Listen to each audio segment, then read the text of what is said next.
માનવ દેહ દુર્લભ છે. જો આંખ છે એને આપણે પટપટાવીએ છીએ, એમાં ભગવાને કેવું સેન્સર મૂકી દીધું છે.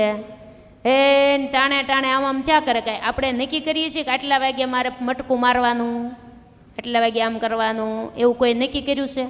અંદરથી ઓટોમેટિક બધું સેન્સર ગોઠવેલું આમ ચા જ કરે, પણ વધારે કોકને તકલીફ પડે એ વધારે આમ કર્યા કરે, એમ નહીં. એ ક્યાંક વાંધો આવી ગયો એ વાત જુદી છે, પણ નહીં તો ટાણે ટાણે હાથે હાથે થઈ જાય.